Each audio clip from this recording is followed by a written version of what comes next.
வணக்கம் நண்பர்களே. இன்னைக்கு நான் உங்களுக்கு என்ன எடுத்து வந்திருக்கேன்னா,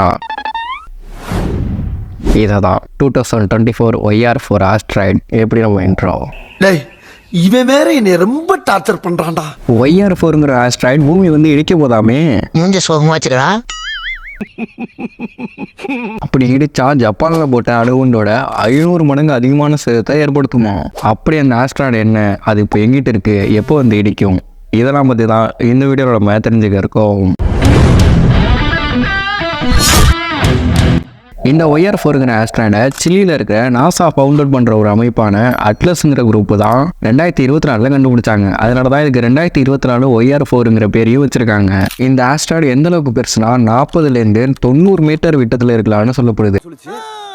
நாசா அவங்களுக்கு கிடைச்ச டேட்டாஸ்லாம் வச்சு இன்னும் கொஞ்சம் அக்யூரேட்டாக போய் இதோட விட்டம் 55 மீட்டர் கிட்ட இருக்கலாம்னு சொல்கிறாங்க. கிரானு லோவெலுங்கிற 2 டெலஸ்கோப்பில் கிடைச்ச டேட்டாஸ்லாம் வச்சு பார்க்கும்போது இது ஒரு SL இல்லாட்டி K டைப் வகையை சேர்ந்த ஆஸ்ட்ராய்டாக இருக்கும்னு சொல்கிறாங்க. இது மூணுத்துலையுமே மினரல்ஸும் மெட்டல்ஸும் மட்டும்தான் மாறுது. மற்றபடி இது ஒரு பாறை வகையை சேர்ந்ததுங்கிறத கன்ஃபார்ம் பண்ணுது. இப்படி இது இந்த பாறை வகையை சேர்ந்ததாக இருக்கிறதுனாலே இதோட மொத்த வெயிட்டுமே தோராயமாக 2,20,000 மெட்ரிக் டன் இருக்குமா.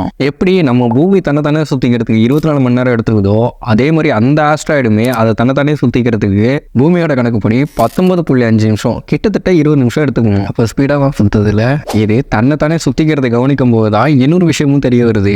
இது பூமி மாதிரியான மற்ற கிரகங்கள் மாதிரி கோண வடிவத்தில் இல்லாம ஒரு பக்கம் பெருசு இன்னொரு பக்கம் சின்னதுன்னு பார்க்கறதுக்கு ஒரு ஷேப்பே இல்லாம இருக்கான். இந்த ஆஸ்ட்ராய்டுமே ஒரு அப்போலோ குரூப்பை சேர்ந்த ஆஸ்ட்ராய்டு தான். இதுவுமே சூரியனை சுத்தி வந்துட்டு இருக்கு. நம்ம பூமி எப்படி சூரியனை முழுசா சுத்தி முடிக்கிறதுக்கு 1 வருஷம் எடுத்துக்குதோ, அதே மாதிரி இந்த ஆஸ்ட்ராய்டு சூரியனை முழுசா சுத்தி முடிக்கிறதுக்கு 3.99, அதாவது கிட்டத்தட்ட 4 வருஷம் எடுத்துக்குமா. அப்படி சுத்தி வரப்பதான் இது பூமி சுத்தி வர நீள்வட்ட பாதையை 4 வருஷத்துக்கு ஒரு தடவை கிராஸ் பண்ணி போகுமா. இந்த YR4 ஆஸ்ட்ராய்டை 2024 டிசம்பர்ல கண்டுபிடிச்சாங்களா, அப்போதான் அது கிட்டே வந்துச்சு. இதுக்கப்புறம் திருப்பி அது எப்போ வரும்னா 2028 டிசம்பர்ல தான் திருப்பி அது பூமியை கிராஸ் பண்ணி போகுமா.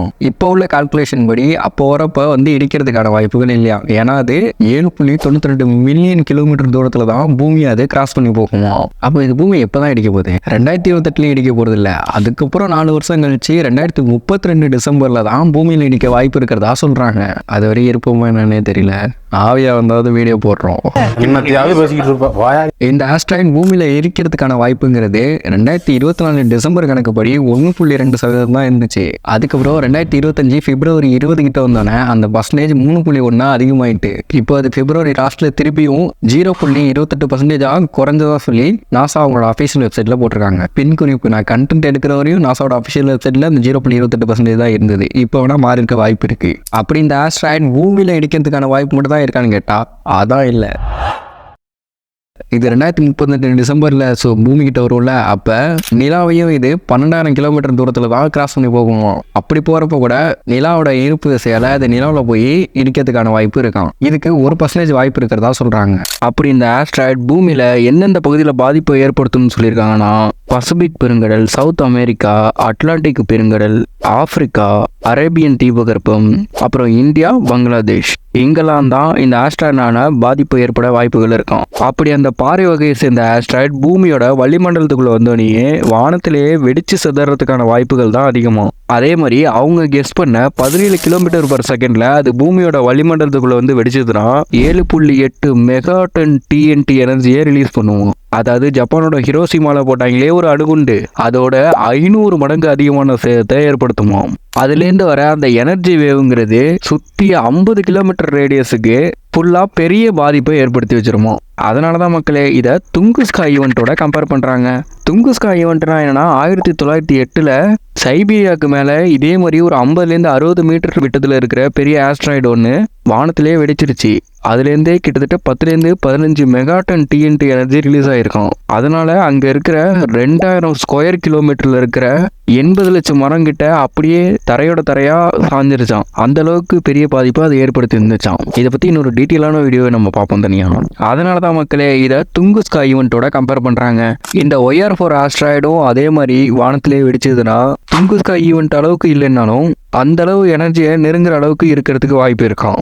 அதே மாதிரி அது நிலாவில் இடிக்கிறதுக்கான அந்த 1% வாய்ப்பு இருக்குல்ல, அப்படி அந்த ஆஸ்ட்ராய்டு நிலா கிட்ட போச்சுன்னா நிலாவோட தரையில போய் தான் டைரக்டா மோதுமோ. அப்படி அவங்க கெஸ் பண்ண 13 km/s போய் நிலாவில் போய் மோதுனுச்சுன்னா 5.2 மெகாடன் TNT எனர்ஜியை ரிலீஸ் பண்ணுவோம். அதாவது இந்த ஹிரோஷிமா பாம்போட 300 மடங்கு அதிகமான சேதத்தை ஏற்படுத்தும். அது மட்டும் இல்லாமல் நிலாவில் அது இடித்த பள்ளங்கிறது 2000 மீட்டர் அளவுக்கு ரொம்ப பெரிய பள்ளத்தை ஏற்படுத்துமோ. இப்போ இந்த OR4 ஆஸ்ட்ராய்ட் பூமியிலேருந்து விலகி தூரமாக தள்ளி போயிட்டு இருக்கிறதுனால பூமியில் இருக்கிற டெலஸ்கோப் வச்சு கண்காணிக்க முடியாதுங்கிறதுனாலையும் நாசா ஸ்பேஸில் இருக்கிற அவங்களோட ஜேம்ஸ் வெப் டெலஸ்கோப் மூலமாக அதை கண்காணிச்சிட்டு இருக்காங்களாம். இப்படி அந்த ஆஸ்ட்ராய்டை கண்காணிக்கிறது மூலமாக நாசாவோட டாட் மிஷன் இருக்குல்ல, அந்த மாதிரி ஏதாவது ஒரு மிஷனை யூஸ் பண்ணி அந்த ஆஸ்ட்ராய்ட் பூமியை இடிக்கிறதுக்கான வாய்ப்பை கொஞ்சம் குறைக்கிறதுக்கு வாய்ப்பு இருக்கும். இதுவுமே ரொம்ப சிக்கலான ஒன்று தான். இந்த 8 வருஷத்தில் அதுக்கான கால்குலேஷன் போட்டு ஒரு புது ஸ்பேஸ் கிராஃப்டை டிசைன் பண்ணி கட்டி முடிக்கிறதுங்கிறது ரொம்ப கஷ்டமான விஷயம்.